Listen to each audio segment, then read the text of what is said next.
नमस्कार, मैं अजय। देखो जी, जैसे इस देश के अंदर 6 ऋतु है ना, वैसे हमारे राजनीति के अंदर भी अलग अलग ऋतु आती है। अब जो ऋतु आई हुई है सावन वाली, तो एक अलग ही वातावरण है कुदरत का। और उसी तरह से वातावरण आज कहीं ना कहीं हमारी सरकारों का बदला बदला देखा जा सकता है। तो आज प्रत्येक कार्यकर्ता अपना दम खम जनता के बीच में उठ बैठ देखने का काम कर रहा कि क्या मेरी उठ बैठ बच रही है, कितना मेरा भाईचारा है, क्या मैं अगर खड़ा हुआ तो मैं ये सौदा दे पाऊंगा।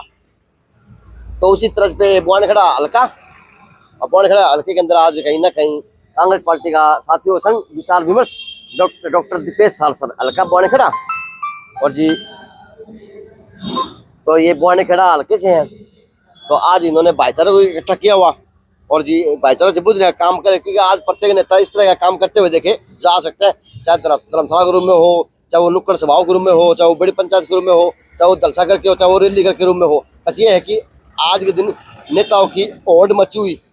अब वो ओढ़ मची, अपने आप की मची, दिखाने की मची, किस प्रकार की मची पता नहीं। जो आम लोगों के मुद्दे हैं, जो आम लोगों जो समस्याएं हैं, उनके ऊपर भी ये बात करने का काम करते हैं नेताओं से, या फिर आज व्यस्त है टिकट मांगने में या किसी और प्रकार की व्यवस्था में, या सभी नेताओं के ऊपर आधारित बात है। तो डॉक्टर से बात करने जानने का काम करूंगा कि क्या प्रोग्राम है, किस तरह का प्रोग्राम है और किस तरह के। राम राम, एक मिनट करता है हो मंडाना तय कि आज क्यों कराए मैडम सलजा प्रोग्राम है। अच्छा मैडम सलजा प्रोग्राम है। हाँ जी। तो फिर के दिखा है माहौल के बना बुआनखेड़ा में माहौल पार क्या का पार है कांग्रेस का झूठा एकदम थोड़े मंडानी झूठी बात कर एक तरफा है। एक मिला हूँ अजय भाई को। मिल क्या हो, अब भी मिल क्या हो, मिल क्या हुआ है। देखिए भाई, इन्होंने कहा कि एक तरफा माहौल है, बड़ा सौदा है। तो जी असल बात के लें तो जी, अब नेता हो या कार्यकर्ता हो तो कमाया योजा है। नमस्ते। नमस्ते अजय भाई, कैसे हो? माड़ा नावड़ा कौन भाई साहब, यो तो आप भाइयों का और बुआनखेड़ा हल्का के सभी साथियों का प्रेम है भाई साहब। तो आज जिस प्रकार से समाज छत्तीस बिरादरी उमड़ के आज यहाँ पे इकट्ठा हुई है बड़गलनाथ मंदिर के अंदर, जी जी, क्या शपथ खाई गई है, क्या शपथ दिलाई गई है और किस प्रकार से आज अब की बार आपकी गतिविधियां शुरू होंगी? देखिए अजय भाई, ये सब साथी मेरे पिताजी के बहुत पुराने साथी हैं, मेरे नौजवान साथी हैं। इन सब का यही प्रेम है कि वे आने वाले चुनाव के अंदर बुआनखेड़ा से टिकट मिले और हम निश्चित तौर पे एमएलए बने, ऐसा आज इन्होंने प्रण लिया है। तो आज आप कितने सक्षम हैं, कितने परिपक्व हैं, कितने व्यापक हैं कि आज जो हल्के ने मांगा आपसे, आप उसके अंदर खरा उतरने का काम करेंगे और उसी तरह पर जाके हल्के की सेवा करेंगे?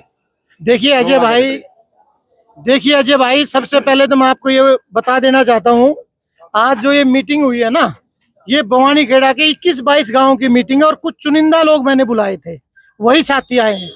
आज इन सब से ना चुनाव हमें कैसे लड़ना चाहिए, कैसे आगे बढ़ना चाहिए, उस पे विचार विमर्श किया है। माड़ा के और बया कर बस माड़ा ना बढ़े बोले आप लोग कुछ साथी बुलाए थे भाई साहब, ये माड़ा तो इन साथियों का प्रेम है, इस प्रेम को मैं निश्चित तौर पे निभाऊंगा। तो जिस प्रकार से हल्कावासी बड़ी कलम देने की तैयारी कर रहे, क्या उसी तरह पे दीपेश सारसर भी तैयार है ना, परिपक्व है ना, मैं ये पूछ रहा हूँ। देखिए भाई साहब, दीपेश सारसर एमएलए नहीं बनेगा, ये पूरा बुआनखेड़ा हल्का खड़ा है ना, ये एमएलए बनेगा। और काम दीपेश सारसर का नाम तो जरूर लिखा जाएगा अगर परमात्मा मौका देता है, लेकिन उसके अंदर सहमति सब साथियों की होगी। किसी के साथ भी किसी तरीके का दुर्व्यवहार या मनमुटाव या भेदभाव नहीं रखा। क्या प्लान तैयार कर लिया हल्के के लिए? 56-57 गाँव मेरे ख्याल से। देखिए भाई साहब, आज हमने प्लान तैयार किया है कि आने वाले थोड़े से समय में बुआनखेड़ा के अंदर एक बहुत बड़ी रैली करेंगे और प्रत्येक गाँव में डोर टू डोर हमारी टीम के साथ में स्वयं जाऊंगा। कोई भी बुआनखेड़ा हल्के का ऐसा गांव या घर नहीं छोड़ेंगे जिसपे दीपेश अपना माथा ना रख के आए। तो जिस प्रकार से आज आशीर्वाद दिया है, कसम खाई है, वो कसम क्या की खाई थी, क्या सौदा था, बताओ खुल के। एमएलए बनावांगे, एमएलए बनावांगे। हाँ। नमस्ते। पुरसे आए हैं जी। पुरसे आए हैं। तो आज क्या प्रोग्राम था, किस प्रकार का प्रोग्राम? आज ले लो भैया। कांग्रेस पार्टी की दीपेश भाई की मीटिंग है, इसका उस भाई दीपेश को एमएलए बनाई। चलो जी। अब इनके पिताजी भी हैं, कौन से हैं? अल्लाह जरा पीछे करें, पीछे भीतर है क्या? तो अब उनके पिताजी से बात करने का काम करूंगा। तो नमस्ते। नमस्ते। माड़ा पे गाली को नहीं गए, माड़ा गाली को नहीं पे गाली के गाली एक सीख आज क्योंकि माँ बाप के नाम के ऊपर तो बेटा बेटी जीवे है, आश्रित तो हुए है जब से बच्चा का जन्म हुआ है। लेकिन 18 साल की आयु के आने के बाद में, किशोर अवस्था में जाने के बाद में उसको सरकार देती मान्यता कि आप बालिग हो गए जी, अब आप नाम कमाए, शोहरत कमाए, ऐसा काम करे कि समाज के अंदर अगर जाया जाए तो पिता को उस पुत्र के नाम से निहारा जाए, तो सबसे बड़ा कर्म कमाया हुआ पिता के लिए यही देखा जाता जी। तो आज दीपेश शास्त्र के एक बुलावे पे, पिताजी के एक बुलावे पे, तो ये कमाया हुआ धन है, लोगों के रूप में हो चाहे भाईचारे के रूप में हो, जो आज समाज में दिख रहा। और अपने बच्चे के लिए, अपने बेटे के लिए, अपने भाई के लिए आज मंदिर में खड़े हो गए, धर्मशाला में खड़े हो गए, शपथ खाने का काम कर रहे हैं। नमस्ते, नमस्ते। कैसे हैं? हाँ तो नमन आपको।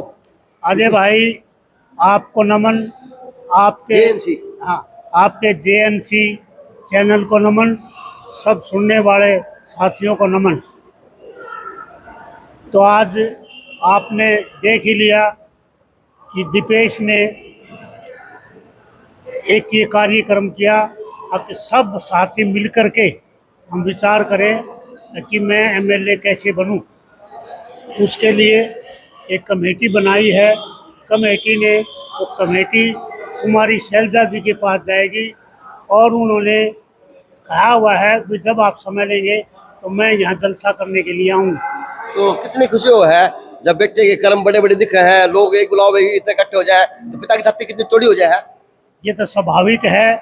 देखो, पूत सपूत क्यों धन संचय, पूत कपूत धन क्यों धन संचय, ये बाबा तुलसीदास जी ने कही है। तो सपूत हो, मैं देने के लिए मेरे पास इसके लिए कोई पैसा नहीं था, जो पैसा था वो इसको सपूत बनाने के लिए हमने लगाया और आज ने सपूत बन के दिखा दिया। क्योंकि इसका अपने बुलावे पे ही 21 गांव के 2-2, 4-4 आदमी सब विचार करने के लिए आए कि हमने कैसे दीपेश को। तो सपूत तो आपने बना दिया, अब राजनेता MLA अलका बना देगा।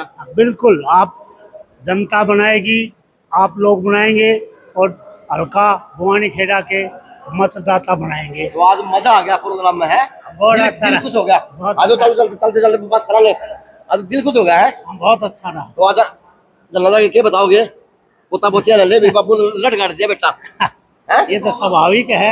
ये तो मैं क्या, इसमें आने वाले साथी सब अपने आप बताएंगे, क्योंकि आवाज़ ही लोगों की पहुंचेगी तब ज़्यादा खुशी होगी। सब ज्यादा खुशी होगी। खुद- अच्छा, एक विनती है जी आने वालों से कि कृपया करके आ जाके ना, अब खाओ उतना खाया करो, बाकी खराब ना कराया करो। साबत पकौड़ा है, साबत लड्डू है, अब ये किसी और का हाथ में होता तो ये किसी का मुंह पड़ जाए, काम आ जाए। लेकिन आप लोग खा के कौन गए, छोड़ के चले गए। अब नई 20 प्लेट माल है, ये देखो। खाओ, कम खाओ तो कम ले लो, है? ठीक बात। एक बात मिल जाएगा। ठीक बात। लेकिन ना, नमस्ते। तो आज के प्रोग्राम था, किस तरह प्रोग्राम था आज? भाई आज मीटिंग सी ली है, आगे की तैयारी, इलेक्शन आ गया, ऊपर तो इलेक्शन की तैयारी कर रहे हैं दीपेश भाई। अच्छा, है? ये तो रोड खाना टाइम आ गया, तो दुनिया खाना का टाइम आ गया है, हालने का है? है? तो ये प्रोग्राम था, भाईचारे का था। तो पिता ने कहा मैंने सपूत बनाया और अलका MLA विधायक व नेता बना देगा। तो ये प्रोग्राम है, ये प्रोग्राम का सार है। तो मैं पत्रकारों की भीड़ थी, मैंने टाइम 5 मिनट का टाइम लिया था, क्योंकि सबको टाइम मिलना चाहिए, सारे आ रहे हैं, काम तो सबके लिए बराबर है। पिता ने कहा, आपके पिता ने, तब तो मैंने टाइम मिला, मैंने पिता से बात की, तो उन्होंने कहा मैंने तो अपने बेटे को बनाया सपूत, अब अलका बनाएगा MLA। तो बताएं, पिता की भी एक आस है, अलका की भी एक आस है। देखिए अजय भाई, हर पिता ये चाहता है कि उसका बेटा आगे बढ़े। मैं एक बार पहले भी आपके इंटरव्यू में बताया था कि मेरे पिताजी ने मेरे को BA करने के लिए चंडीगढ़ भेज दिया था, और पापा के दोस्त ये कहते थे कि BA करने के लिए चंडीगढ़, यार यहाँ तो चंडीगढ़ आपने करानी है तो आप MBBS कराओ, MBA कराओ, आप BA कराने के लिए। तो पिताजी ने तब भी कहा था कि मैं मेरे बेटे को संस्कार देना चाहता हूँ, मैं मेरे बेटे को एक अच्छा बेटा बनाना चाहता हूँ। तो उन्होंने बना के भेजा। आज मैं जनता के बीच में हूँ, इनकी सेवा करता हूँ, इनके मध्य रहता हूँ। तो निश्चित तौर पे इनका आशीर्वाद मिलेगा। इस प्रकार से आप सेवा कर रहे हैं, आप तन की मन की सेवा करने का काम कर रहे हैं, क्योंकि आप लोगों के बीच में रहते हैं। तो और आपकी पार्टी के अंदर कुछ बड़े बड़े नेता भी हैं, कुछ समाज सेवा के रूप में भी कर रहे, कुछ वो दान दक्षिणा के रूप में भी कर रहे, चाहे कुछ तीर्थ यात्रा के स्थल में भी कर रहे, यानी वो कुछ और कर रहे। आप तन की और मन की सेवा दे रहे, वो कहीं ना कहीं धन की सेवा दे रहे। तो अपने आप को दीपेश सारसर की तरह से मजबूती कैंडिडेट के रूप में देख पाएगा। अजय भाई, देश की और प्रदेश की और मेरी बवानी खेड़ा की जनता सब जानती है और जागरूक जनता है। कोई भी यहाँ पैसे का लोभ लालची कहीं नहीं होता। हर आदमी अपने परिवार से कमाते हैं और खाते हैं। मैं आपको कहना चाहता हूँ, जो आदमी समाज सेवी अपने आप को बताता है ना, समाज सेवा का मतलब होता है समाज तो इस धरती पे पूरी जगह है। अगर कोई समाज सेवी है तो एक बार हांसी सेवा करके आए, समाज सेवी है तो इधर तोसा में वहां सेवा करके आए, अगर समाज सेवी है तो भिवानी सेवा करके आए। लालच में आके अगर आप चाहते हो कि लोग आपके साथ जुड़ जाए तो ऐसा कुछ नहीं होने वाला। ये जनता सब समझती है। वो कहते हैं भाई साहब बरसाती मेंढक, तो कुछ लोग तो बरसाती मेंढक हैं। और आप आने दो समय, अगर बरसात जैसे जाएगी वो मेंढक नहीं मिलता, जैसे भेड़ के सर पे सींग नहीं मिलता, अगर वो नेता यहाँ मिल जाए तो हम वायदा करते हैं आपसे। तो भाई साहब बरसाती मेंढक तो आपने कह दिया, लेकिन ये तो एक नया मेंढक के ऊपर बात है, तो मैं भी मगरमच्छ का नाम ले दी हूँ, क्योंकि तो मगरमच्छ का पद भी आ रहा है। और वो मंत्री जी थारा मगरमच्छ हल्दी बेलती सब आदमी है, वो सब मिनट में शिकार करते हैं, यानी उसके बारे में एक्टिव था कि आपका एमएलए साहब बड़े एक्टिव है। तो ये मेंढक और मगरमच्छ की कहानी थी, वैसे इसको गलत तुलना ना ले। नहीं, मैं आपकी बात समझ गया भाई साहब। हमारा मगरमच्छ पर का तो पता आया है। देखिए भाई साहब, जो हमारा एमएलए है ना, उसको तो बवानी खेड़ा की जनता दूरबीन से ढूंढती है, लेकिन वो नहीं मिलता। हमारे बवानी खेड़ा के कुछ लोकल पत्रकार और ये सारी जनता आप पूछ लो, वो कहीं नहीं मिलता। अगर आप उसी की बात करें तो आप उससे ये पूछिए, भारतीय जनता पार्टी ने बवानी खेड़ा को सब डिवीजन बनाने का काम करने की घोषणा कर दी थी, वो सब डिवीजन कहाँ गया? कांग्रेस पार्टी ने बवानी खेड़ा के अंदर मेडिकल कॉलेज दिया था, वो मेडिकल कॉलेज यहाँ से गायब हो गया। वो क्यों गया? आप 2 कदम पीछे देखिए, झील है जिसमें 3 करोड़ रुपए की लागत दिखा दी। आप काम देखिए, यहाँ लाखों का भी नहीं हुआ, वो पैसे कहाँ गए? यहाँ से मात्र 2 किलोमीटर दूर सुंदर ब्रांच है। जब कांग्रेस की गवर्नमेंट थी तो वहाँ 23 से 24 दिन पानी आता था, अब 3 दिन आता है। वो पानी कहाँ गया? वो किसी का सूझबूझ नहीं रखता, उनको जनता से कोई मतलब नहीं है, वो तो बस भाव में और लहर में बन गए। लेकिन जब लोगों के बीच में लोकसभा चुनाव में आए ना, लोगों ने घुसने नहीं दिया और उन्होंने भारतीय जनता पार्टी के लिए भी वोट नहीं मांगे। तो आने वाले समय में जनता उनको ना घुसने देगी, और मुझे तो ऐसा लगता है शायद पार्टी उनको टिकट ही ना दे। तो ऐसा तो नहीं होगा कि भी जो अपने बरसाती जिस मेंढक का वो मजबूत दिखे और दीपेश सारसर कहीं अपना कद पद और अपनी व्यवस्था ना दिखा पाए? देखिए भाई साहब, कद पद ये सारी चीजें धरातल से जनता देती है, जनता के आशीर्वाद से मिलता है। तो जनता जिसके साथ होगी, पार्टी जिसको आशीर्वाद देगी, वो आगे बढ़ेगा। और आज आप देख ही रहे हैं, बवानी खेड़ा के कुछ गांव के कुछ चुनिंदा लोग आए, उन्होंने मेरे को आशीर्वाद दिया, और हम ऐसे ही निरंतर आगे बढ़ेंगे और परमात्मा और भी मौका देगा सेवा का। चलो, थैंक यू। तो जी ये प्रोग्राम और ये प्रोग्राम का समापन, तो माहौल देखेंगे जी, क्योंकि अब ताल भी ठोकी है और एमएलए की दावेदारी भी ठोकी है।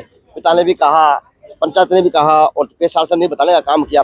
तो ये बातें और ये माहौल बन रहा बवानी खेड़ा हल्के के अंदर। JNC न्यूज़ से अजय नायक, दीपांशु शर्मा की खास रिपोर्ट।